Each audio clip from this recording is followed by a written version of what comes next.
ये बीपीएससी का general science का लेक्चर 12 होगा और हमने फिजिक्स ऑलमोस्ट कंप्लीट कर लिया है। और कुछ चीज़ें छुट-पुट रह गई हैं तो उसको मैं करा दूँगा बीच में। अब आज जो मैंने लेक्चर का इससे पहले केमिस्ट्री के कुछ लेक्चर करा दिए हैं और पिछले साल के क्वेश्चन भी कराए हैं। मैं आपको ऐसे चैप्टर वाइज़ जिस साल में क्वेश्चन पूछे गए, सॉरी, जिस चैप्टर से रिलेटेड क्वेश्चन पूछा गया टॉपिक से मैं आपको, चाहे वो 2023 हो 22 हो, तो मैं उसी हिसाब से करा रहा हूँ। मैं ऐसे नहीं करा रहा हूँ कि मैंने पूरा 2023 का पेपर सॉल्व करा दिया, 24 का पेपर 22 का पेपर सॉल्व करा दिया। मैं आपको टॉपिक वाइज एक्चुअली मैं आपको दिखाना चाहता हूँ कि किस टाइप के क्वेश्चन जो है आयोग पूछता है। तो जिससे आपको पता भी लगे, आपका जो एक माइंड सेट है वो बना रहे कि भाई किस टाइप के क्वेश्चन हमको प्रैक्टिस करने चाहिए, सॉल्व करने चाहिए। तो पहले देख लेते हैं कि आयोग ने किस टाइप के क्वेश्चन पूछे हैं। आज वैसे हमारा जो आज का टॉपिक है वो जो हम देखेंगे metals, non metal, minerals, ores. ये एलॉयज नहीं देखेंगे। एलॉयज मैं कमिंग लेक्चर में इसको जो है इंक्लूड करूंगा, क्योंकि आज का लेक्चर हो जाएगा, काफी बड़ा हो जाएगा, इसलिए मैं इसको इंक्लूड नहीं करूंगा। ये एक क्वेश्चन था जो आयोग ने अभी सॉल्व। आप देखिए, मैं आपको इस लाइक बना दूंगा कि जो है आप अगर जनरल साइंस के क्वेश्चन आते हैं तो मोस्ट ऑफ क्वेश्चन आप सॉल्व कर पाओ। लेकिन मैं ये कहूँ कि मैं सारे क्वेश्चन आप सॉल्व कर पाओगे इस लायक बना दूंगा, तो ये तो नहीं हो सकता, क्योंकि आयोग जो है इधर उधर से मुंह बांधता है। और मैंने आपको बताया है कि पेपर सेट करने वाले के ऊपर डिपेंड करता है कि हो सकता है उसने गलत पेपर सेट कर दिया हो, दो चार क्वेश्चन जनरल साइंस के, या फिर उधर से गूगल से कहीं टीप टाप दिया उसने। तो क्योंकि ये लोग इतने मेहनती होते नहीं, कभी आपको लगता है इनसे ज्यादा पढ़े लिखे, तो लोग जो इनसे ज्यादा पढ़े लिखे जो स्टूडेंट्स होते हैं, ये लोग पढ़ तो लिए, लेकिन इनका जो दिमाग है वो जंग लग गया है, तो इसलिए ये ऐसी बस किसी तरह से काम चला रहे हैं। तो ये क्वेश्चन दो कई बार क्वेश्चन पूछा है ये वाला कि which is the most reactive metal. मैं आपको रिएक्टिविटी सीरीज दिखाऊंगा कि रिएक्टिविटी सीरीज में कैसे पोटेशियम सबसे ऊपर होता है, फिर उससे नीचे सोडियम एंड कैल्शियम। फिर फिर हैवीएस्ट मेटल पूछा था कि भाई कौन सी हैवीएस्ट मेटल होती है। हार्डेस्ट मेटल भी पूछा है। Diamond is the natural hardest substance. Metal नहीं पूछा है यहाँ पर। Diamond is the natural hardest substance and diamond is the allotrope of the carbon. Carbon के ऑल भी ऑलोट्रोप होते हैं, जैसे कि ग्रेफाइट। ग्रेफाइट का कंडक्ट इलेक्ट्रिसिटी को कंडक्ट करने के में यूज किया जाता है। और फिर हम ये 2017 में पूछा था, तो ये क्वेश्चन, सॉरी गड़बड़ हो गई, ठीक है। तो ये जो क्वेश्चन था वो, ये जो मैं इधर दिखाई दे रहा है, ये एक्चुअली जब बीपीएससी ने पूछा था तो उस टाइम पे गलत था, क्योंकि ये जो हाइड्रोक्लोरिक एसिड था इसकी जगह उसने कोई पता नहीं सल्फ्यूरिक एसिड दिया हुआ था। तो जबकि ये जो एक्वा रीजिया सॉल्यूशन होता है उसके अंदर हाइड्रोक्लोरिक एसिड होता है, तो ये क्वेश्चन गलत था। यहाँ पर सल्फ्यूरिक एसिड दिया हुआ था, तो जिसकी वजह से ये जो क्वेश्चन ही गलत था। तो अगर आप यहाँ पर हाइड्रोक्लोरिक एसिड ऐड कर देते हो तो जब मिक्सर बन जाता है, तो ये भी हम देखेंगे। और फिर ये वाला जो क्वेश्चन था, ये मैं आपको प्लास्टर ऑफ पेरिस और जिप्सम के बारे में कमिंग लेक्चर में बेस उसमें एसिड एंड बेस के अंदर बताऊंगा। जब वहां पर एक ये भी बताऊंगा कि ऐसा जो एल्यूमिनियम होते हैं, एल्यूमिनियम का ऑक्साइड इसका आंसर है, उसका नाम। ये तो केमी इसके बारे में भी थोड़ा सा बताऊंगा आपको, एल्यूमिनियम ऑक्साइड के बारे में। सॉरी, ये वाला पूरा मैं आपको बताऊंगा इसके बारे में। जिप्सम के बारे में बताऊंगा, तो इसके बारे में आप जो है अभी टेंशन मत लेना। उसके बारे में मिनरल्स के बारे में बताऊंगा कि कैसे स्ट्रेट फॉरवर्ड आयोग में स्ट्रेट सीधा क्वेश्चन पूछा गया था कि भाई मिनरल्स होते क्या है। फिर बीपीएससी का ये क्वेश्चन पूछा गया था भाई ब्रोकन, ये भी प्लास्टर ऑन पेरिस पर है कि भाई उसके लिए वो क्या यूज करते हैं, जिप्सम का यूज किया जाता है, तो हम ये भी हम देखेंगे। और forest conductor of the heat is the following. Metal is the mercury. Mercury में बहुत ही ज्यादा कंडक्ट होता है, बहुत कम कंडक्ट होता है। तो ये सारी चीजें देखेंगे। और एक क्वेश्चन ये 2020 में पूछा गया है, जब देखिए 2 बार पूछा गया है, आप समझ रहे हो। आपको मैं एक बात बताऊं कि इन लोगों की देखो काम चोरी कितने लोग होते हैं। ये लोग सेम क्वेश्चन जब बीपीएससी 2020 में 2 बार पेपर हुआ था, तो बीपीएससी ना क्वेश्चन बैंक भरने के लिए सेम क्वेश्चन रिपीट कर दिया। तो आप देख सकते हो कि ये क्वेश्चन सेम क्वेश्चन भी रिपीट कर देते हैं। अब यहाँ पर एक क्वेश्चन ये है कि element found in the maximum soil. ये भी हम देखेंगे किस टाइप के एलिमेंट। मेटल में सबसे ज्यादा कौन सा मिलता है, अर्थ की क्रस्ट में, और नॉन मेटल में सबसे कौन सा मिलता है। और फिर यहाँ पर देखो एलिमेंट से पूछा है कि which of the following is not. मैं पिछली बार आपको करा चुका हूँ। तो जो एलिमेंट की कैटेगरी में आते हैं, मेटल आती है, नॉन मेटल आती है, मेटलॉइड आते हैं, गैसेस नहीं आती है। सॉरी, गैल्वेनाइज के बारे में पढ़ेंगे हम। तो हम अपना लेक्चर स्टार्ट करते हैं। सबसे पहले हम मेटल के बारे में पढ़ लेते हैं, ठीक है। मेटल के बारे में पढ़ते हैं। देखो हमारे जो एलिमेंट हैं वो 3 टाइप के बने हुए हैं। एलिमेंट के बारे में बात करें, जो हमारे एलिमेंट है, मैंने आपको पीछे वाले लेक्चर में बताया, वो 3 टाइप्स के हैं। एक में तो आते हैं मेटल, एक में आते हैं नॉन मेटल, और फिर एक होते हैं मेटलॉइड। मेटलॉइड जो होते हैं वो दोनों की प्रॉपर्टी शो करते हैं, मेटल और नॉन मेटल की। तो इनको मेटलॉइड को हम सेमीकंडक्टर की फॉर्म में भी यूज करते हैं। इम्प्योरिटीज थोड़ी अगर ऐड कर दें तो ये बहुत अच्छा सेमीकंडक्टर की इंडस्ट्री में बहुत ज़्यादा हेल्प करते हैं। और आप देख रहे हो कि सेमीकंडक्टर की इंडस्ट्री कितनी फल फूल रही है। इंडिया के अंदर सेमीकंडक्टर का जो है अभी कोई दबदबा है नहीं ना, पे यहाँ पर रिसर्च है ना डेवलपमेंट है, बस एक फैब्रिकेशन जिसका जो डिजाइन है फैब्रिकेशन का वो किया जाता है इंडिया के द्वारा।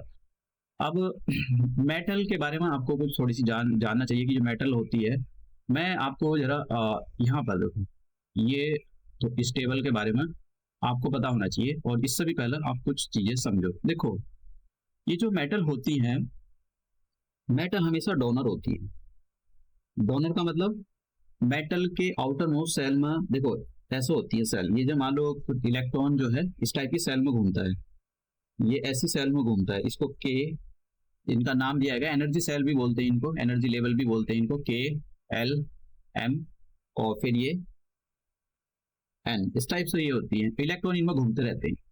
अब मेटल जो होती है उसके आउटर मोस्ट, ये जो सबसे ऊपर का दिखाई दे रहा है ये आउटर मोस्ट सेल बोलते हैं इसको, ये जो होती है आउटर मोस्ट एनर्जी सेल होती है, ठीक है, एनर्जी लेवल, एनर्जी ऑर्बिट भी बोल सकते हो इसको, ऐसा कुछ नहीं है कि ये एनर्जी लेवल ये सेल, ये कुछ ऐसा ही बोला जाता है उसको। अब इलेक्ट्रॉन जो है आउटर मोस्ट सेल में घूमते रहते हैं, इसमें भी घूमते हैं, ऐसा नहीं कि वही इलेक्ट्रॉन यहाँ भी घूमते हैं, इलेक्ट्रॉन इस सेल में भी घूमेंगे, चारों तरफ यहाँ भी घूमेंगे। तो ये जो मेटल होती हैं, मेटल के आउटर मोस्ट सेल में हमेशा, आउटर मोस्ट जो सेल होती है उसमें हमेशा एक इलेक्ट्रॉन बचेगा या दो बचेगा या तीन बचेगा, ये ध्यान रखना, ठीक है। अब नॉन मेटल की बात करें तो नॉन मेटल में क्या होता है, नॉन मेटल में कुछ उल्टा होता है। जैसे नॉन मेटल में भी यही होगा कि अगर ये नॉन मेटल है तो इलेक्ट्रॉन जो है ऑर्बिट में घूमेगा, और उसमें भी के एलिमेंट बने हुए होते हैं। जो बाहर का आउटर मोस्ट ऑर्बिट होता है, ये वाला जो एनर्जी लेवल होता है, एनर्जी सेल, इसके अंदर इलेक्ट्रॉन घूमते रहते हैं।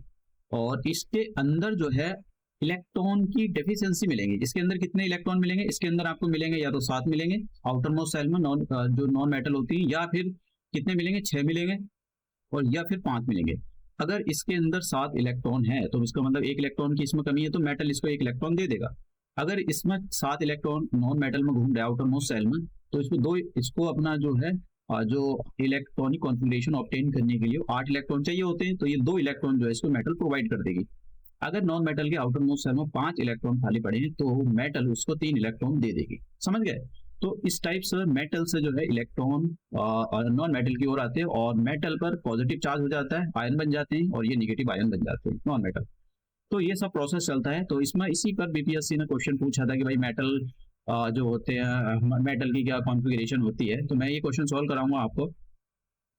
तो थोड़ी सी मैं आपको यहाँ पर चार्ट दिखा देता हूँ। जैसा आप देख रहे हो कि ये हाइड्रोजन एक एक्सेप्शन होता है, हीलियम, हीलियम के यहाँ देखो थोड़ा सा ये वाला, तो हाँ ये इसमें एक देख लेते हैं हम इसमें कोई सा, चलो सोडियम ले लेते हैं। तो सोडियम का एटॉमिक नंबर कितना होता है, सोडियम का एटॉमिक नंबर होता है 11।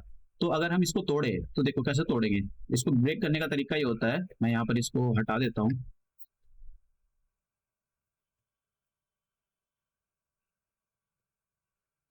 तो इलेक्ट्रॉनिक देखो कुछ जरूरी नहीं कि आपको ये इलेक्ट्रॉनिक जो एटॉमिक नंबर याद हो। तो इसकी जो इलेक्ट्रॉनिक कॉन्फ़िगरेशन होती है वो कुछ इस टाइप की होती है। तो अगर मैं इसको एनर्जी लेवल में रिप्रेजेंट करूँ तो ऐसा होता है कि इलेक्ट्रॉन, पहले एनर्जी लेवल में 2 इलेक्ट्रॉन होंगे यहाँ पर, फिर दूसरे एनर्जी लेवल में 8 इलेक्ट्रॉन होंगे। तो इस टाइप से 8 इलेक्ट्रॉन हो जाएंगे, और 5 6 7 8, और आउटर मोस्ट सेल में 1 इलेक्ट्रॉन आ जाएगा, ये घूमेगा चारों तरफ। अब ये जो हमारे पास 1 इलेक्ट्रॉन है तो ये किसी को दे देगा। तो इलेक्ट्रॉनिक कॉन्फ़िगरेशन कैसी होती है मेटल की, उसमें हमेशा 1 इलेक्ट्रॉन बचेगा आउटर मोस्ट सेल में, 2 बचेंगे, 3 बचेंगे, 4 नहीं बचेंगे, ठीक है। तो नॉन मेटल में क्या होता है, जैसे कि नॉन मेटल में हम ले लेते हैं यहाँ पर एक लेट से कोई नॉन मेटल ऑक्सीजन ले लेते हैं, ऑक्सीजन ले लेते हैं। तो ऑक्सीजन का एटॉमिक नंबर, ऑक्सीजन का अगर मैं एटॉमिक नंबर की बात करूँ, ऑक्सीजन ले लेता हूँ, ऑक्सीजन का एटॉमिक नंबर होता है 8। तो इसका इलेक्ट्रॉनिक कॉन्फ़िगरेशन करूंगा तो ये आएगा 266। तो इसका एनर्जी लेवल कुछ ऐसा बनेगा, यहाँ पर 2 आ जाएंगे, इसके अंदर 2, और जो बचे कुचे थे 6 यहाँ पर आ जाएंगे। तो इसको 2 इलेक्ट्रॉन की जरूरत पड़ी, तो इसको मेटल जो है 2 इलेक्ट्रॉन प्रोवाइड कर देंगे। तो इस टाइप की इलेक्ट्रॉनिक कॉन्फ़िगरेशन होती है। ये वाला एक बार मतलब देख लेना, आपको जरूरी नहीं है कि भाई ऐसा करके ही जाना है, बस थोड़ा सा पता होना चाहिए, बेसिक आइडिया पर क्वेश्चन पूछा था आयोग ने। तो ये मेटल के बारे में मैंने आपको बताया। अब देखो ये जो मेटल है इसके बारे में आपको पता होना चाहिए। हमारी जो अर्थ है, अर्थ देखो ये हमारी अर्थ है और अर्थ पर कैसे क्रस्ट बनी हुई है जिस पर हम घूमते रहते हैं, हम पर चलते रहते हैं। तो और जो अर्थ में ये अर्थ है, अर्थ की जो मैंने यहाँ पर डार्क डार्क किया है, ये जो है अर्थ की क्रस्ट है। और जितनी भी एक्टिविटी होती है वो इसी में होती है, चाहे कोई परमाणु बम फोड़े या फिर कोई यहाँ पर कोई अर्थक्वेक आ जाए, तो वो सारा का सारा अर्थ की उस पर होता है। अर्थ में, अर्थ की जो क्रस्ट होती है इसको क्रस्ट बोलते हैं। तो अर्थ की क्रस्ट में सबसे ज्यादा कौन सी मेटल मिलती है? तो आपको नाम पता होना चाहिए। AI, जैसे आपने AI, जैसे अभी क्या चल रहा है आर्टिफिशियल इंटेलिजेंस, ऐसी थोड़ा सा कुछ याद रह जाए। AI का मतलब एल्यूमिनियम, आई का मतलब दूसरे नंबर पर मिलता है आयरन। तो अर्थ की क्रस्ट में सबसे ज्यादा मिलने वाली मेटल कौन सी है? एल्यूमिनियम। और दूसरे नंबर की मेटल कौन सी आती है? आयरन।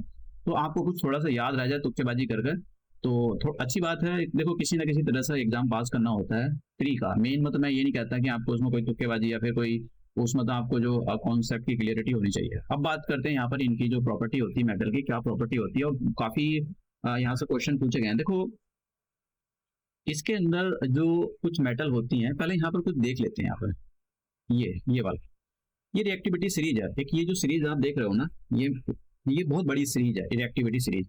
तो ये यहाँ से स्टार्ट होती है, सीजियम, ये रेडियम, पोटेशियम, कैल्शियम। तो मैंने इसकी जो छोटी वाली सीरीज है वो ली है। ये एनसीईआरटी में भी दे रखी है, तो मैंने इसको 10th क्लास के एनसीईआरटी से कॉपी पेस्ट किया है। तो ये रिएक्टिविटी सीरीज वैसे तो ये है पूरी, इधर जो मैंने राइट में दे रखी है ये दो है। तो लेकिन आपको ये पूरी पर रट्टा नहीं मानना, आपको थोड़ा सा एक बार देख लेना है। तो इस रिएक्टिविटी सीरीज में सबसे ऊपर आता है पोटेशियम। इसका क्या मतलब है? फिर उसके नीचे आता है सोडियम, फिर उसके नीचे आता है यहाँ पर कैल्शियम। देखो अगर आप इनको देखो तो ये जो पोटेशियम है और सोडियम है और ये कैल्शियम, ये सोडियम और पोटेशियम और सोडियम, तो मतलब आपने इसको जैसे भी एक्सपोज करा, मान लो आपने एक्सपोज कर दिया, तो ये ठंडे पानी से एकदम रिएक्ट करना शुरू कर देगा, धुआं सा निकलना शुरू हो जाएगा। लेकिन ये जो नीचे आते हैं, मैग्नीशियम हो गया और ये मैग्नीशियम हो गया, तो मैग्नीशियम ठंडे पानी के साथ रिएक्ट नहीं करता, इसके लिए गर्म पानी चाहिए होता है। लेकिन ये जो एल्यूमिनियम और जिंक है, आयरन है, इसको ठंडे पानी से रिएक्ट करता है, नहीं गर्म पानी से रिएक्ट करता है। ये तीन मेटल ये करती हैं, ये जो रिएक्ट करती हैं, ये रिएक्ट करती हैं स्टीम से, क्योंकि स्टीम में ज्यादा एनर्जी होती है। तो इनसे जैसी जैसे आप ऊपर से नीचे आओगे तो इनकी जो रिएक्शन करने की जो कैपेसिटी है वो कम होने लगती है। ऊपर सबसे ज्यादा जो मेटल रखी हुई होती है बहुत जल्दी रिएक्ट करती है। इसलिए यही रीजन होता है कि ये जो पोटेशियम है और ये जो सोडियम है, इनको केरोसिन में स्टोर किया जाता है, क्योंकि इनका किसी ना किसी तरह से ऑक्सीजन से कट ऑफ करना होता है। क्योंकि ऑक्सीजन से जब कट ऑफ होएगा तभी ये जो है ये रिएक्शन नहीं कर पाएगी। और क्योंकि ये जैसे ही आपने इसको एटमॉस्फेयर में खोला तो ये जो है नमी के कारण जो है और वहां पर ऑक्सीजन से रिएक्शन करने लगती है, इसलिए इनको केरोसिन में जो मिट्टी का तेल होता है उनको स्टोर करके रखा जाता है। लिथियम को भी स्टोर करके रखा जाता है तो मेटल के अंदर। और हाँ, और ये जो आप नीचे आओगे जैसे जैसे, तो रिएक्टिविटी जो सीरीज के अंदर सबसे नीचे जैसे आप आओगे तो आपको दिखेगा गोल्ड। अब आपने देखा होगा कि 2000 पुराना वाला गोल्ड मिला, मम्मी मिली, फलाना मिला, ढिमकाना मिला। तो फिर गोल्ड रिएक्ट क्यों नहीं करता है? क्योंकि जो गोल्ड होता है वो रिएक्टिविटी सीरीज में सबसे नीचे आता है। तो इसके नंबर ऑफ जो फ्री इलेक्ट्रॉन होते हैं वो बहुत कम होते हैं, जिसकी वजह से ये मतलब नहीं होते, जिसकी वजह से ये जो है रिएक्ट नहीं कर पाता है। तो गोल्ड सालों सालों तक आपको ऐसे ही मिल जाएगा।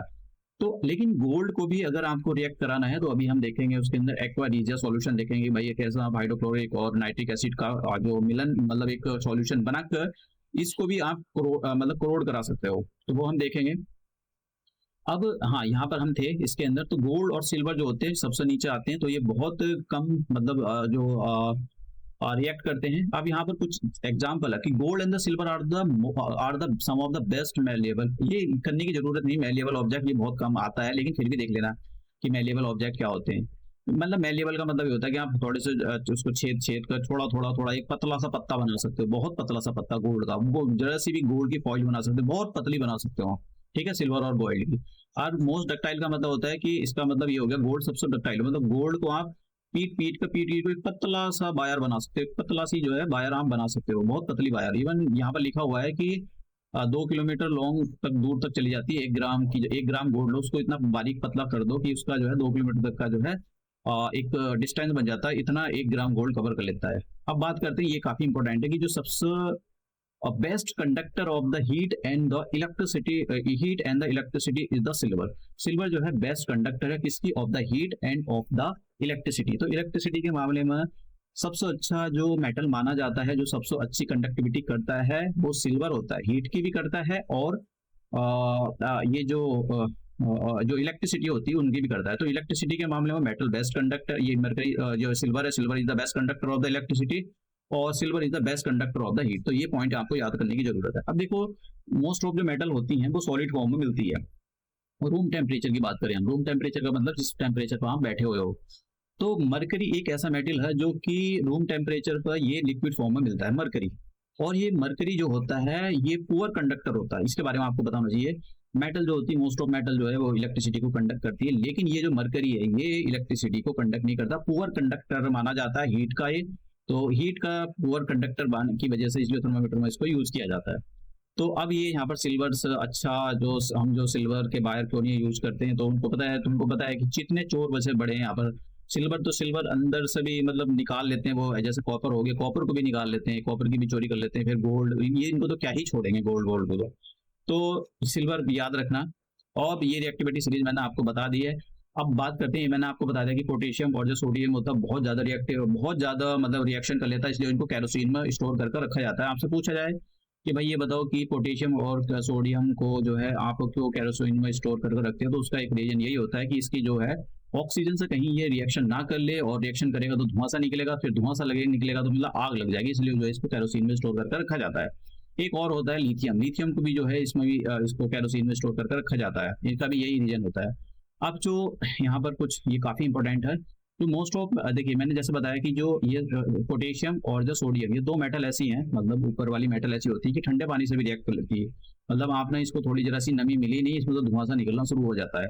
लेकिन जैसे जैसे आप नीचे आओगे तो इन ये जो है ठंडे पानी से रिएक्ट नहीं करती। जैसे मैग्नीशियम है, रिएक्टिविटी सीरीज में देखो, यहाँ देखो रिएक्टिव, ये जो है ये वाली ऊपर वाली ठंडे पानी से रिएक्ट कर लेती है, लेकिन जैसे आप मैग्नीशियम पर आओगे तो ठंडे पानी से रिएक्ट नहीं करती, इसके लिए गर्म पानी की जरूरत होती है। मतलब आपको जो है मैग्नीशियम को अगर रिएक्ट कराना है वाटर से, तो आपको पानी को गर्म करना पड़ेगा, ठीक है, हॉट वाटर चाहिए इसको।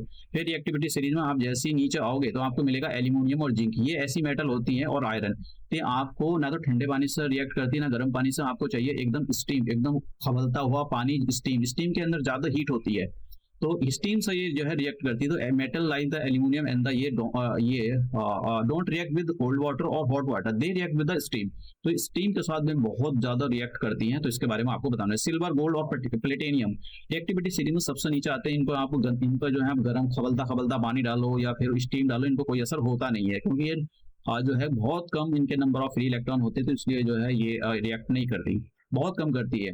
अब यहाँ पर ये थोड़े से एक और चीज जो मैं अभी आपको बताऊंगा, नोबल गैस वगैरह, ये मैंने यहाँ पर दिया है लिथियम की। जैसे ये आप देख रहे हो ना गोल गोल सर्कल से बने हो, ये एक्चुअली एनर्जी सेल है, और इसमें जो काले काले से दिखाई दे रहे हैं, जैसे आप यहाँ देख सकते हो सोडियम का मैंने बताया था, ये सोडियम, तो सोडियम के 11 जो सोडियम का जो एटॉमिक नंबर होता है 11 होता है, सोडियम का एटॉमिक नंबर। तो इसकी इलेक्ट्रॉनिक कॉन्फ़िगरेशन अगर आप करोगे और एनर्जी लेवल में उसको रिप्रेजेंट करोगे, ये एक्चुअली बोर का मॉडल है। एक साइंटिस्ट थे नील बोर, तो उन्होंने अपने मॉडल में इस टाइप से एनर्जी लेवल में इलेक्ट्रॉन को घुमाया था।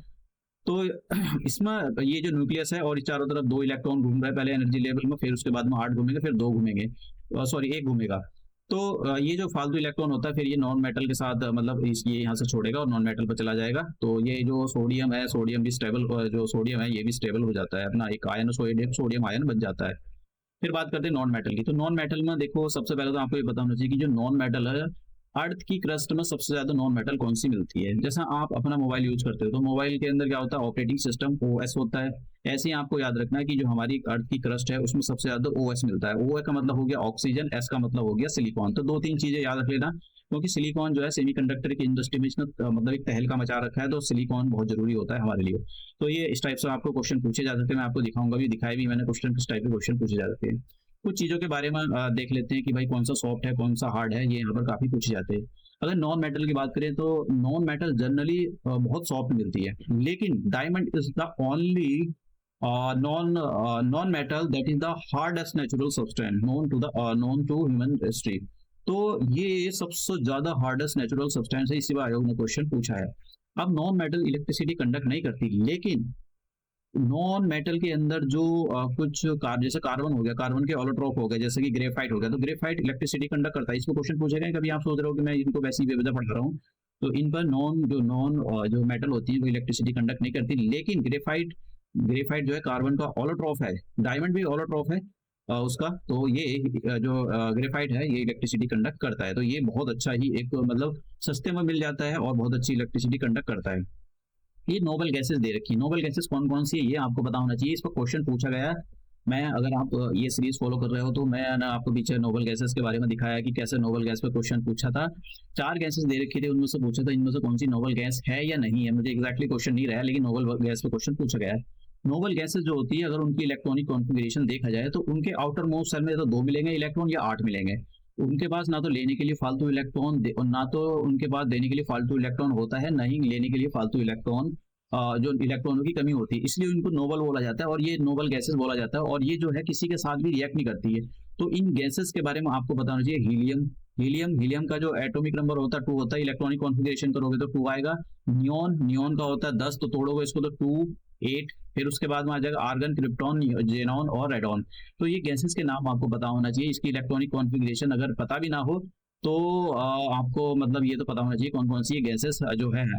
अब ये जो, क्योंकि ये नॉन रिएक्टिव गैसेस होती है, इसलिए हम इसको जो है अपने जो आईज होती है उसके ट्रीटमेंट के लिए यूज करते हैं। नोबल गैसेस का जो यूज होता है वो आंखों का जो लेजर ट्रीटमेंट होता है तो उसमें इसको यूज किया जाता है। जैसे here is a helium neon laser is being used in the eye surgery, क्योंकि ये किसी के साथ भी रिएक्ट नहीं करती तो इसलिए आई इन्फेक्शन वगैरह होने के चांसेस बहुत कम होते हैं। अब यहाँ पर कुछ जो मेटल होती है, मेटल में जो यूरेनियम होता है ये हैवीएस्ट नेचुरल अकरिंग एलिमेंट है और इसका एटॉमिक नंबर जानने की जरूरत नहीं है आपको। डायमंड मैंने आपको बता दिया, diamond is the hardest natural occurring substance है। और ये जो है डायमंड नॉन जो है मेटल की कैटेगरी में आता है। ये कार्बन का एलोट्रॉप है, तो कार्बन के एलोट्रॉप एक तो डायमंड हो गया, एक ग्रेफाइट हो गया, समझ गया। अब बात करते हैं ये एम्फोर्ट्रिक ऑक्साइड। एम्फोर्ट्रिक ऑक्साइड क्या होते हैं? देखो ये बड़ा काम का है। देखो जो हमारे जो मेटल होते हैं, मेटल के ऑक्साइड, मेटल का ऑक्साइड का मतलब ये होता है कि मेटल ना ऑक्सीजन के साथ रिएक्ट कर ले और वो मेटल के ऑक्साइड बनाएगा, उसको बोलते हैं मेटल ऑक्साइड। ठीक है, मेटल के ऑक्साइड बना देगा, चाहे वो सोडियम हो और पोटेशियम हो, कुछ भी हो। अब ये जो मेटल के जो ऑक्साइड होते हैं इनका जो नेचर होता है वो कैसा होता है? बेसिक होता है। Metal oxide are the basic. लेकिन कुछ मेटल ऑक्साइड कैसे होते हैं वो देखो मोस्ट ऑफ जो मेटल ऑक्साइड होते हैं, मतलब एक साइड तो हो गया मेटल और यहाँ पर हो गया ऑक्सीजन, तो जब ये रिएक्ट करेंगे तो ये बनाएंगे मेटल ऑक्साइड। तो ये जो मेटल ऑक्साइड बना, ये इनका जो नेचर होता है वो बेसिक होता है। बेसिक का मतलब एसिड और बेस और सॉल्ट, 3 टाइप के हम अलग से एक चैप्टर में देखेंगे, एसिड, बेस, सॉल्ट और क्या होते हैं। तो ये इनका जो नेचर होता है मेटल, ये जो मेटल ऑक्साइड बना इसका नेचर होता है बेसिक। लेकिन कुछ मेटल ऐसे होते हैं जो जिनका नेचर एसिडिक और बेसिक दोनों होता है। मतलब आप समझ रहे हो ना, कुछ मेटल ऐसी होती हैं अगर उनको ऑक्सीजन के साथ रिएक्ट करा दिया जाए तो उनसे जो मेटल ऑक्साइड बनेगा वो जो बेसिक भी होगा उसका नेचर और एसिडिक भी होगा। तो ऐसी कौन सी 2 मेटल है? एल्यूमिनियम मेटल और जिंक मेटल। ये 2 मेटल ऐसी है, जैसे मैंने बताया एल्यूमिनियम और जिंक जो होती हैं ये ठंडे पानी के साथ गर्म पानी के साथ रिएक्ट नहीं करती। इसके लिए एक जो स्टीम होती है उससे इनको पास कराना पड़ता है, तभी ये जो है रिएक्ट कर पाती हैं। और जब ये मेटल ऑक्साइड और जिंक मेटल, ये मेटल जो अपने ऑक्सीजन के साथ रिएक्ट करती हैं तो ये जो बनाती हैं, जो भी मेटल ऑक्साइड बनेगा इनका, जैसे एल्यूमिनियम मेटल ऑक्साइड और जिंक ऑक्साइड बनेगा, तो उसका जो नेचर होता है वो ऐसा नेचर होता है कि वो एसिडिक और जो एसिडिक और ये बेसिक था, दोनों की प्रॉपर्टी को शो करता है। तो ऐसे जो मटेरियल जो एसिडिक और बेसिक दोनों टाइप की प्रॉपर्टी को शो करते हैं, उस टाइप के जो ऑक्साइड होते हैं एम्फोर्ट्रिक ऑक्साइड होते हैं। आपसे सीधा पूछा जा सकता है कि इनमें से कौन से 2 ऑक्साइड हैं जो एम्फोर्ट्रिक ऑक्साइड हैं, तो ये बहुत इंपॉर्टेंट क्वेश्चन है। अब बात करते हैं यहाँ पर अकरेंस ऑफ द मेटल। देखो मेटल जो मिलती है, ऐसे नहीं है कि आप खेत में काम करने गए आपको सब गोल्ड पड़ा हुआ मिल गया, तो मेटल ऐसे नहीं मिलती है। ठीक है, वो तो अलग बात होती है, किसी को गोल्ड मिल जाए पड़ा हुआ या वो मिल जाए और डायमंड मिल जाए। डायमंड तो खैर नॉन मेटल हो गया, तो नॉन मेटल ऐसे नहीं मिलती। नॉन मेटल जो होती है बहुत कम फ्री स्टेट में मिलती हैं, तो कुछ जो है कंबाइन स्टेट में मिलती है। कंबाइन का मतलब आपको जैसे लोहा पड़ा हुआ है कहीं मान लो, तो लोहा, मिट्टी, उसमें गोबर वोबर सब मिला हुआ मिलेगा। तो ये जो मेटल होती हैं, कुछ मेटल जो फ्री स्टेट में मिलती है, कुछ मेटल जो है कंबाइन स्टेट में मिलती है, किसी दूसरे मेटल के साथ में मिली जुली होती है। तो वो उसकी रिएक्टिविटी सीरीज के ऊपर डिपेंड करता है कि वो रिएक्टिविटी में कितनी अच्छी है। अगर बहुत ज्यादा रिएक्ट कर रही होगी तो उसके साथ बहुत सारी चीजें जुड़ी हुई होंगी। अगर बहुत कम रिएक्ट करती हैं तो वो उसके साथ वो मोस्ट ऑफ केसेस होंगे कि वो फ्री स्टेट में मिले या फिर उसके साथ बहुत ही कम चीजें मिले। तो जो इस पर भी क्वेश्चन पूछा था, जो मेटल होती हैं जो फ्री स्टेट में मिलती है एकदम, मतलब उसके साथ में कोई टाइप की मिलावट नहीं है, उनको नेटिव स्टेट बोला जाता है उसको। समझ गए? जैसे गोल्ड कहीं मिला हुआ मिला, गोल्ड अगर प्योर है एकदम 24 कैरेट का, उसमें कोई मिलावट नहीं है, तो वो 2000 साल के भी बाद भी आपको ऐसा कैसे ही मिलेगा। तो उसकी जो वो स्टेट है that is the native state, मतलब उसमें कोई मिलावट नहीं है। तो इस पर भी क्वेश्चन पूछा था आयोग ने, मतलब तो मतलब आपको पता होना चाहिए किस टाइप के क्वेश्चन आयोग पूछता है। अब हम यहाँ पर जैसे मैंने बताया कि जो मेटल होती है वो दो टाइप की स्टेट में मिलती है, या तो फ्री स्टेट में मिलेगी। फ्री स्टेट मिलेगा मतलब उसकी अपनी नेटिव स्टेट, उसके साथ कोई मिलावट नहीं है, कंबाइंड स्टेट में। अब ये फ्री स्टेट में मिलती है तो ये तो बड़ी अच्छी बात है, बहुत कम आपको इसको धुलाई बुलाई करो, थोड़ा सा प्रोसेस करो तो मेटल मिल जाएगा प्योर मेटल। लेकिन ऐसा मतलब सभी मेटल के साथ ऐसा होता नहीं, क्योंकि मेटल जो होती है वो रिएक्टिविटी सीरीज में जो ऊपर आती है वो कंबाइंड स्टेट में मिलती है, मतलब उनके साथ में बहुत कुछ चिपका होता है, उनको धुलना धोना उधेड़ना भुनना गर्म करना, इस टेम्परेचर में उबालना ठंडा करना, तो ये बहुत ज्यादा होता है। तो अब आपको कोई मेटल चाहिए, ठीक है, तो मेटल चाहिए तो वो आपको ऐसा नहीं मिलेगा। जैसे मान लो एल्यूमिनियम है, मैं आपको यहाँ पर देखिए बताता हूँ, कॉपर है, तो ऐसा नहीं कि साहब आपको आप जमीन की खुदाई कर रहे हो या फिर आप कॉपर की खदान मिल गई आपको, तो साहब ऐसे बड़े बड़े एक बड़े बड़े सरिये पड़े हुए मिले स्टील के तो आपको आ गया। उसमें होता क्या है कि आपको ये मिलेगा, ये मिट्टी मिलेगी, ऐसा लगेगा कि जैसे आप मिट्टी की खुदाई कर रहे हो, और जो डंपर होते हैं ट्रक होते हैं उसमें मिट्टी भर कर जाती है, तो आपको ऐसा लगेगा। और ये जो आपको मिट्टी का डाला दिख रहा है, इसको इसका जो ये किसका है, ये ओर है, किसका ओर है, ये ओर है आपका कॉपर का। इस कॉपर के ओर से जो है जो इसमें इस कॉपर का जो ओर है इसका मतलब कॉपर ग्लांस इसको बोलते हैं, इस ओर का नाम है कॉपर ग्लांस। अभी हम मैं बताऊंगा ओर क्या होती है, मिनरल्स क्या होते हैं, ये ओर्स और मिनरल्स क्या होते हैं ये भी आपको बताऊंगा। अब इसको प्रोसेस किया जाएगा, प्रोसेस करने के बाद इसको फिल्टर करना, मेटल ये करना, दुनिया भर की चीजें करके जो है जब जाकर कहीं कॉपर मिलता है। तो कॉपर आपको फ्री स्टेट में नहीं मिलता, ये जो कॉपर मिला ये फ्री स्टेट का कॉपर, इसके साथ कोई मिलावट नहीं, बहुत ही कम मिलावट होती है। लेकिन ये जो कॉपर है इसके साथ में दुनिया भर की चीजें मिलावट है, तो इसको साफ करना पड़ेगा। तो ये फ्री स्टेट में नहीं है, कंबाइंड स्टेट में है, ठीक है। अब यही मैं बताने वाला था, देखो मिनरल्स अगर मान लो ये जो जितने भी हमको मिलते हैं, जैसे ये मिनरल्स है और ये ओर्स भी है, तो मिनरल्स कब होगा ओर्स कब होगा, बात एक ही है, मिनरल्स भी एक ही बात है ओर्स भी एक बात है। लेकिन आप समझो, देखो ये क्या है, ये है मिनरल्स। मिनरल्स उनको बोलते हैं जिनमें मेटल चिपकी हुई हो, ठीक है। मान लो इसमें मेटल चिपकी हुई है, इसमें मान लो लोहा चिपका हुआ है, तो आप क्या काम करोगे, इसको धो धा कर निकाल लोगे। लेकिन इसमें मेटल चिपकी हुई है और उस मेटल को इसके साथ तो बहुत सारी चीजें चिपकी हुई हैं, दुनिया भर की चीजें चिपकी हुई हैं। अब आपको उस लोहे को निकालने के लिए, मान लो लोहे का ये कोई और है, तो इसको निकालने के लिए आपको जो है इतना खून पसीना बहाना कर रहा है कि आपको मान लो कि इसमें जो मेटल है वो मान लो कि 100 रुपए की है, लेकिन आपने इसमें 2,000 का जो है 1,000 रुपए से भी ज्यादा तक का काम कर दिया। तो क्या फिर आप इस ये जो मिनरल है, मिनरल से मेटल निकालोगे, बिल्कुल नहीं निकालोगे। तो आप कैसी मिनरल से मेटल निकालोगे, ऐसी मिनरल से मेटल निकालोगे भाई जहां पर 100 रुपए का काम करना पड़े और 1,000 रुपए की मेटल मिल जाए, तो ऐसे ही करोगे। तो यही होता है, देखो जितनी भी हमारी मेटल मिलती हैं वो सारी की सारी मिनरल से निकाली जाती है। मिनरल क्या होते हैं, मिनरल इस पे भी क्वेश्चन पूछा था, मिनरल होते क्या है। Minerals are the naturally occurring organic जो सब्सटेंस होते हैं, जो ऑर्गेनिक सब्सटेंस होते हैं वो आपस में जुड़े हुए होते हैं, उन्हीं को मिनरल्स बोलते हैं। लेकिन कुछ मिनरल्स ऐसे होते हैं जिनको हम मतलब जैसे मैंने बताया कि इसमें 100 रुपए लगाकर जो भी आप 100 रुपए लगाकर 700 रुपए का आप जो है इसमें से मेटल निकाल सकते हो, तो 600 रुपए का फायदा हो गया।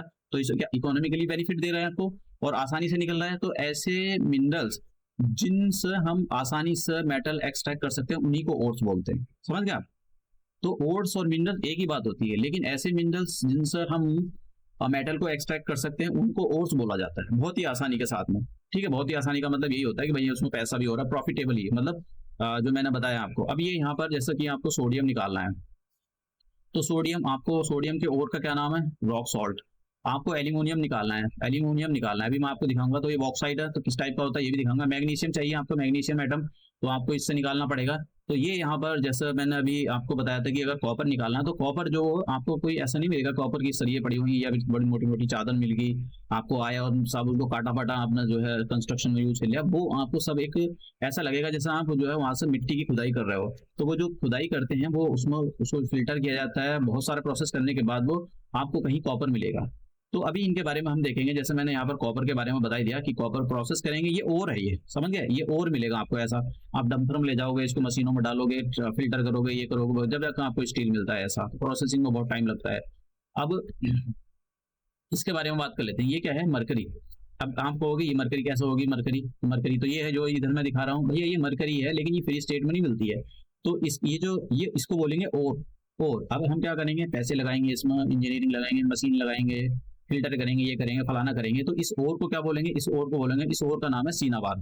तो सीनाबार आपसे पूछा जाता है, बहुत बार पूछा जाता है कि बताओ सीनाबार से क्या हम कौन सी मेटल को एक्सट्रैक्ट करते हैं, तो इस टाइप के क्वेश्चन आपसे पूछे जाते हैं। तो इसके एक ओर के बारे में आपको पता होना चाहिए। अब नेक्स्ट देखते हैं, देखिए ये क्या है, एल्यूमिनियम। तो एल्यूमिनियम तो ये है हमारे पास, ये जो एल्यूमिनियम देख रहे हो प्योर एल्यूमिनियम है। लेकिन क्या ये ऐसा मिला होगा जब इसकी खुदाई करी होगी? नहीं, ऐसा नहीं मिला होगा। तो फिर कैसा मिला होगा? ऐसा, ये ऐसा लग रहा होगा जैसे यहाँ पर किसी का ये पता नहीं ये येलो कलर का कुछ पड़ा हुआ है, गोल्ड सा जैसा। तो आप क्या काम करोगे, इसके अंदर धूल मिट्टी दुनिया भर के मेटल मिले होंगे, तो इसको प्रोसेस करोगे तो एल्यूमिनियम किससे निकालोगे? इससे। तो इस ओर का क्या नाम हो गया? इस ओर का नाम है बॉक्साइट। बॉक्साइट पता ना, ये पता होना चाहिए कि भाई बॉक्साइट जो होता है उसके ओर का क्या नाम है? तो बॉक्साइट के ओर का नाम है यहाँ पर एल्यूमिनियम। अब इसको प्रोसेस किया जाएगा, ऐसा चूरन सा बनाया जाएगा। चूरन बनाने के बाद फिर उसको जो है भट्टी में निकाला जाता है। भट्टी में निकालने में कहीं जाकर प्योर मेटल बनता है हमको एल्यूमिनियम का। तो ये सारा प्रोसेस होता है। ऐसे ही आपको जिंक निकालना है, तो जिंक का जो कैलेमाइन ओर होता है, देखिए ये आपको दिखाई दे रहा है गोल्ड के जैसा। तो आपका काम इसमें क्या है? इसमें है जिंक। तो निकालने के लिए आप क्या काम करोगे? इसकी खुदाई करोगे। खुदाई करने के बाद फिर इसको जो है आप प्रोसेस करोगे। प्रोसेस करने के बाद आपको कुछ ऐसा जिंक मिलेगा। एक्सट्रैक्ट करने के बाद फिर आप पाउडर जैसा जिंक बनाओगे। पाउडर करने के बाद फिर से इसको प्रोसेस करोगे। प्रोसेस करने के बाद आपको मिलेगा, फिर कहीं जाकर आपको इस टाइप का जिंक मिलता है, प्योर जिंक। फिर आपको उसको खेती जगह जहां भी उसको यूज करना हो वहां पर उसको यूज किया था। जिंक की टैबलेट खा लो, मल्टीविटामिन खा लो, ये खा लो, वो खा लो। तो ये सारी चीजें इस टाइप से प्रोसेस करके निकाली जाती हैं।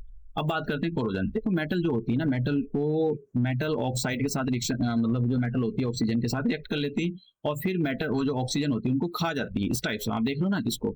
तो इसी को कोरोजन बोलते हैं। मेटल का ऑक्सीजन के द्वारा खाया जाना, एयर खा जाती है उसको।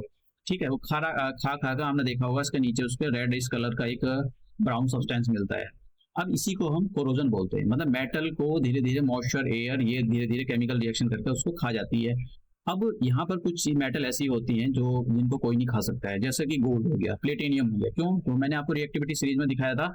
ये अभी रिएक्टिविटी सीरीज में देखो, अभी मैं आपको रिएक्टिविटी सीरीज में ले चलता हूँ। हाँ, ये देखो, आप देखो यहाँ पर गोल्ड सबसे नीचे मिलता है। यहाँ देखो प्लेटिनियम हो गया, दूसरी वाली टेबल में देखो, बड़े वाली में प्लेटिनियम हो गया, गोल्ड हो गया। तो ये ऐसे होते हैं, ये फ्री, मतलब इनको करोड नहीं कर सकता कोई, इनको जंग नहीं लग सकता है। तो फिर इनको अगर आपको मान लो इनको करोड करना है तो फिर आपको क्या यूज करना पड़ेगा? इसी को आयोग ने क्वेश्चन पूछा था। देखो, ये जो गोल्ड और सिल्वर होते हैं, इनको मतलब सॉरी गोल्ड और प्लेटिनियम होते हैं, इनको कोई करोड नहीं करता है। इसलिए इनके जो ऑर्नामेंट होते हैं ये एक बार बनवा लो फिर सालों साल चलते हैं, फिर तो उसी को बार बार उसको रिप्रोसेस करवाते रहो। तो अगर आप ऐसे प्लेटिनियम हो गया, तो प्लेटिनियम भी काफी महंगा होता है। ये भी जो है रेसिस्ट करता है कोरोजन को। मतलब कोरोजन होती है इसको खा नहीं सकती है। मतलब जो मॉइस्चर हो गया और एयर हो गया, इस प्लेटिनियम को खा नहीं सकते, क्योंकि ये जो है रिएक्टिविटी सीरीज में बहुत कम होते हैं। इनके नंबर ऑफ जो, देखो मैं बोलता ना, फ्री नंबर ऑफ इलेक्ट्रॉन्स का मतलब ये होता है, ये जो इसकी आउटर मोस्ट सेल होती है ना, यहाँ पर इलेक्ट्रॉन नहीं होते, इनके बहुत कम इलेक्ट्रॉन होते हैं जो देने के लिए या लेने के लिए इनके पास इलेक्ट्रॉन मौजूद ही नहीं होते, इसलिए ये रिएक्टिविटी की सीरीज में पार्टिसिपेट कम करते हैं। तो फिर भाई अगर हमको कहीं जरूरत, इसको गोल्ड और प्लेटिनियम को कहीं क्रोड करना हो, इसकी जरूरत पड़ गई, तो फिर क्या करेंगे? तो हमको एक सॉल्यूशन बनाना पड़ेगा। कौन सा सॉल्यूशन? अभी मैं आऊंगा इस पर जरा। ये उसके इस पर गोल्ड के बारे में, कितने 24 कैरेट का गोल्ड है, 23 कैरेट का गोल्ड है, इसके बारे में बताऊंगा। देखो, अगर आपको प्लेटिनियम और या गोल्ड को करोड करना है, करोड का मतलब जैसे रस्टिंग हो जाती नहीं है, आयरन की बेंच अगर पार्क में पड़ी हुई है तो वो धीरे धीरे गलने लगती है, उसको जो है धीरे धीरे ब्राउन टाइप का सब्सटेंस नीचे गिरने लगता है, तो वही उसकी रस्टिंग होती है। देखो, आयरन को अगर मॉइस्चर खा रहा है तो हम बोलते हैं रस्टिंग हो रही है, लेकिन दूसरी मेटल के लिए रस्टिंग का शब्द का यूज नहीं किया जाता है। तो अगर मुझको गोल्ड होता है, गोल्ड और प्लेटिनियम को गलाना हो, तो उसके लिए मुझको क्या यूज करना पड़ेगा? उसके लिए मुझको एक सॉल्यूशन होता है, एक्वा रिजिया सॉल्यूशन।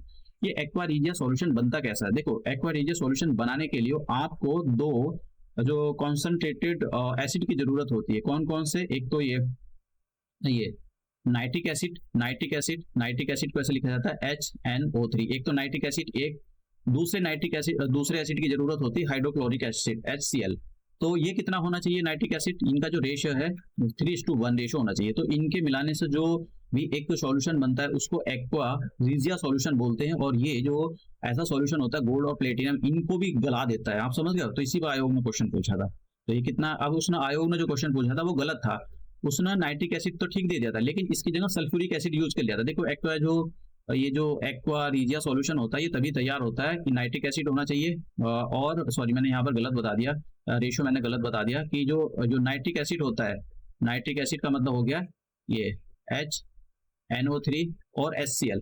तो नाइट्रिक एसिड 1.1 पार्ट होना चाहिए, और जो हाइड्रोक्लोरिक एसिड है उसका 3 पार्ट होने चाहिए, यानी 1:3 पार्ट में ये सॉल्यूशन होना चाहिए।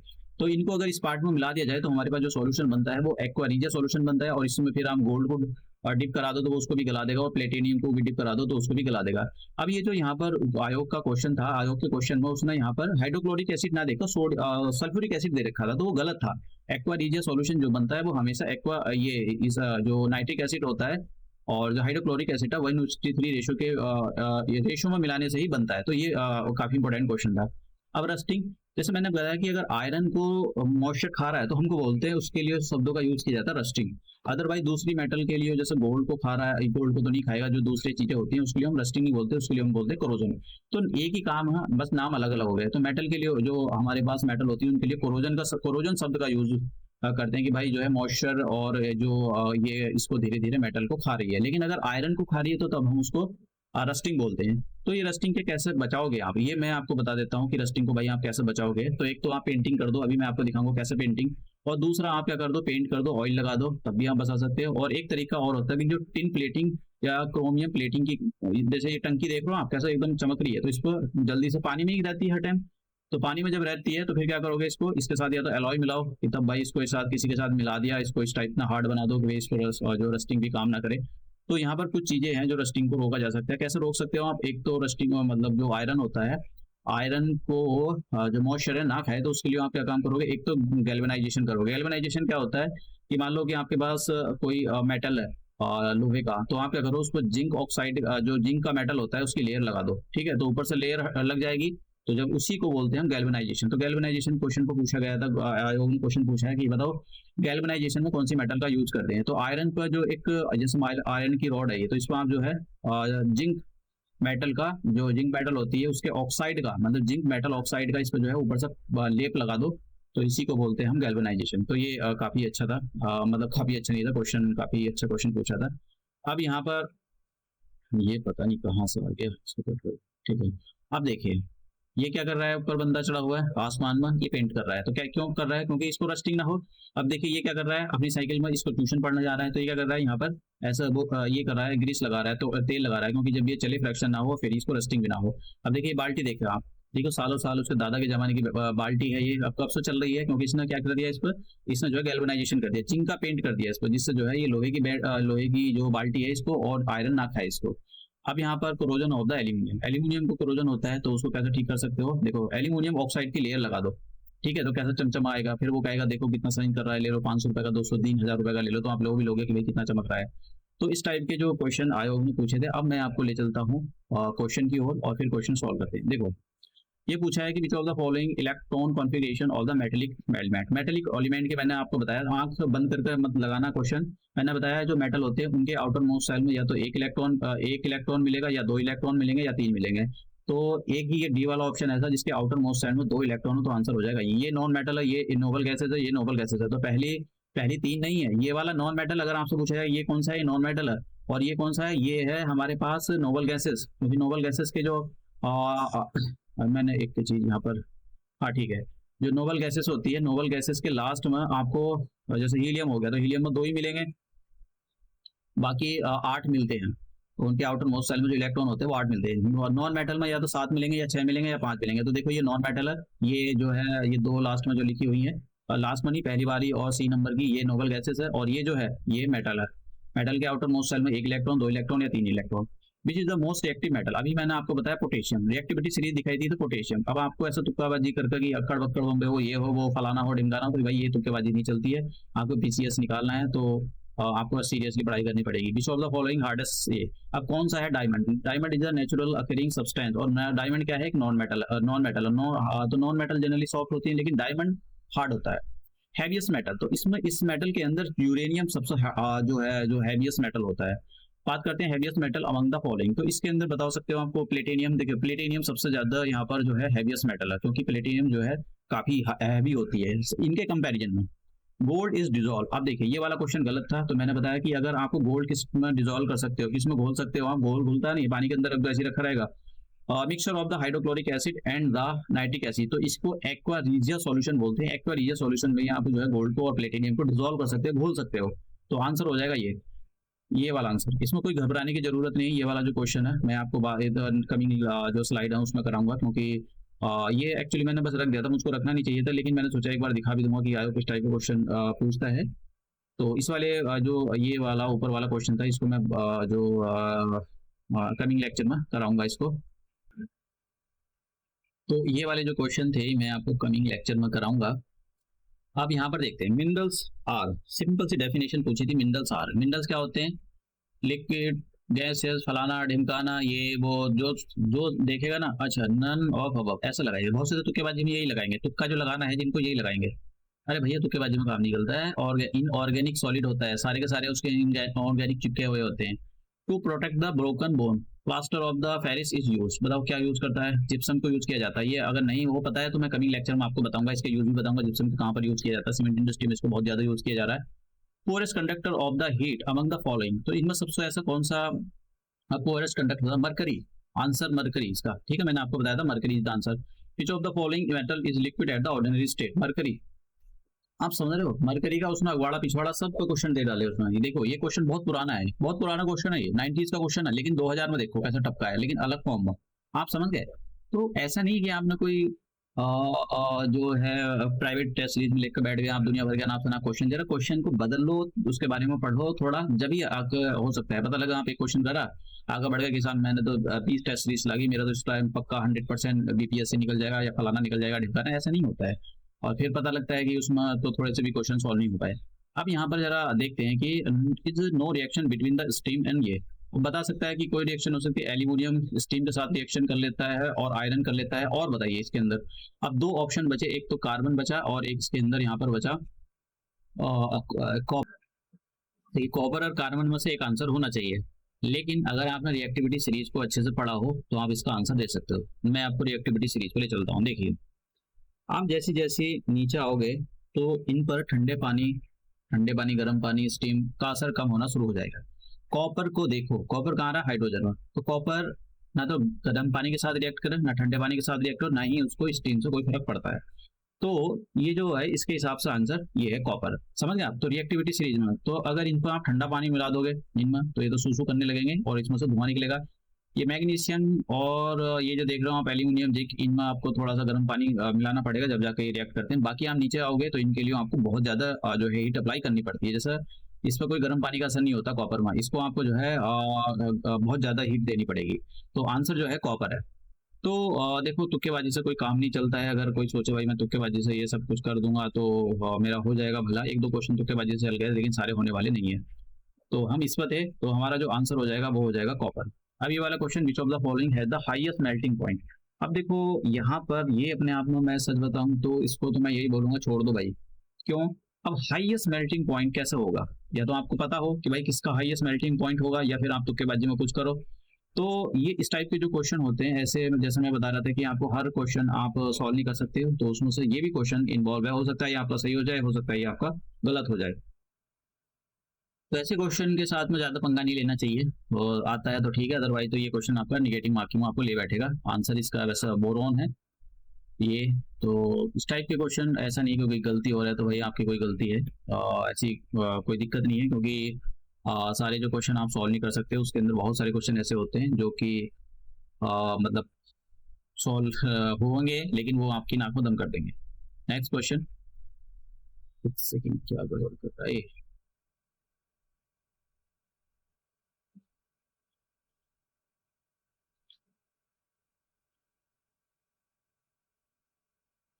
नेक्स्ट क्वेश्चन देखते हैं।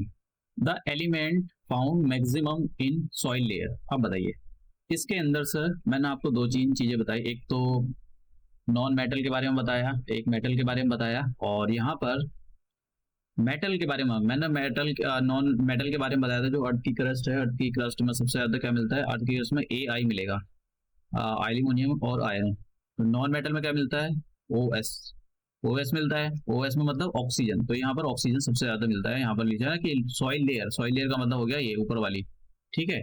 तो इस टाइप से ये वाला क्वेश्चन हो जाएगा। अब which of the following is not a type of the element? आप समझ गए, मैंने पिछली बार आपको मेटल के बारे में वो उसके बारे में लिखा था वहां पर, जो एलिमेंट के बारे में ऐसे टेबल बनाई थी, एक साइड लिखा होता मेटल, दूसरी साइड लिखा होता नॉन मेटल, एक मेटलॉइड लिखा होता है। तो तीनों के तीनों, एक ये और नॉन मेटल और ये मेटलॉइड, ये आते हैं आपके एलिमेंट के अंदर। गैस नहीं आता, गैस नहीं आता, क्योंकि गैस के अंदर कंपाउंड होते हैं। जैसे CO2 हो गया, CO2, तो CO2 क्या है? देखो गैस, जो गैसेस होती हैं कुछ गैसेस तो आती हैं, लेकिन सारी गैसेस नहीं आती। जैसे CO2 हो गया, तो ये क्या है, कंपाउंड है, सी एलिमेंट मिला हुआ है और ऑक्सीजन मिला हुआ है, तो ये कंपाउंड है, ना कि एक मेटल। तो आप समझ रहे हो कि अब मैंने आपको पीछे पढ़ाया था लेकिन दे दिया, मैंने देखा भी नहीं था कि भाई इस टाइप का क्वेश्चन आएगा, लेकिन फिर भी मैंने दिया क्योंकि मुझे पता था कि किस टाइप के आयोग जो है क्वेश्चन फ्रेम कर रहा है। तो इसका जो आंसर है वो गैस है। Next question, last question, galvanisation iron, iron pipe है एक कोटिंग ऑफ, किसका करोगे, जिंक की कोटिंग करोगे। मैंने बताया था आपको गैल्वेनाइज करना है तो जिंक ऑक्साइड की कोटिंग की जाती है, समझ गए। तो ये इसका जो आंसर है, आयरन के पाइप को कोटिंग करना है आपको। और तो ये लास्ट वाले क्वेश्चन, और जो ये लास्ट वाला क्वेश्चन था, हमने देखा कि पिछले साल के आयोग ने किस टाइप के क्वेश्चन पूछे हैं। तो अब मैं आपसे एक ही बात बोलूंगा, अगर आप Uttar Pradesh public service commission का एग्जाम दे रहे हो तो, और कल महाभारत होएगा वहाँ पर PCS यूपी PCS के गेट के सामने, तो आपको जाना चाहिए, पार्टिसिपेट करना चाहिए, क्योंकि ये बात जो लोग जा सकते हैं उनको कोशिश करनी चाहिए कि जाए वहाँ पर, और आयोग को ये दिखाए कि भाई आयोग जो तुमको यहाँ पर बैठ कर ये टैक्स का पैसा लोगों का खिलाया जा रहा है, वो कोई यहाँ पर बैठ कर कोई आपसे कुछ वो नहीं हो रहा है कि यहाँ पर बैठ कर आपको फालतू का पैसा आपसे काम करवाया जा रहा है। आपको होता है तो ठीक है, अदरवाइज आप जो रिजाइन कर दो, ठीक है। लोगों की जो है बच्चों के साथ में इस टाइप से आपको ये ड्रामेबाजी करने की जरूरत नहीं है कि आप जो है पॉलिटिशियंस के वही ये जो पॉलिटिशियंस होते हैं उन्हीं के जैसे पॉलिटिशियन बोलेगा वैसे ये करेंगे। भाई आपको पावर दी गई है, स्पेशली पावर है, कॉन्स्टिट्यूशनल बॉडी है, तो फिर आप उसका यूज क्यों नहीं करते हो। आपको नहीं पता है कि आप बच्चों के साथ गलत कर रहे हो, तो ये बताने की जरूरत थोड़ी पड़ेगी। तो इसका मतलब आप अपनी मनमानी कर रहे हो, तो आप ज्यादा दिन तो तलवे चाट नहीं सकते हो वहां पर इनके पॉलिटिशियंस के। सरकार बदलती रहती है 5 सालों में, तो 5 सालों में तुम्हारा भी मामला रफा दफा हो जाएगा कभी, अभी आप सोच रहे हो। तो पार्टिसिपेट करें आप जितने से भी, ज़्यादा से ज़्यादा ऑनलाइन हो, ऑनलाइन कैंपेन करें, जो भी है जितना भी 1000 2000 लाख 2 लाख जितने भी करोड़ 2 करोड़ मैसेज जो भी है, आयोग की वेबसाइट जो भी है, पॉलिटिशियंस को वो करें, क्योंकि अल्टीमेटली क्या है, इन लोगों ने जो है जैसे क्रिमिनलाइजेशन ऑफ द पॉलिटिक्स हो गया है, ऐसे ही ब्यूरोक्रेट को भी ऐसे ही करते चले जा रहे हैं। और ब्यूरोक्रेट भी कुछ ऐसे होते हैं जो इनके तलवे चाटते रहते हैं, उनको पॉलिटिक्स में आना पड़ता है कि भाई ये हमको रिटायर होने के बाद कोई सेक्रेटरी बना देगा, अपना PA रख लेगा, फलाना रख लेगा, ढिमकाना रख लेगा। तो इस टाइप के जो लोग होते हैं वो तलवे चाटने वाले लोग होते हैं, और ऐसे लोगों को सत्ता में रहने का या फिर कोई ब्यूरोक्रेसी में रहने का कोई अधिकार नहीं है। तो ये लेक्चर हम अपना यही समाप्त करते हैं और मिलते हैं अपने नेक्स्ट लेक्चर में।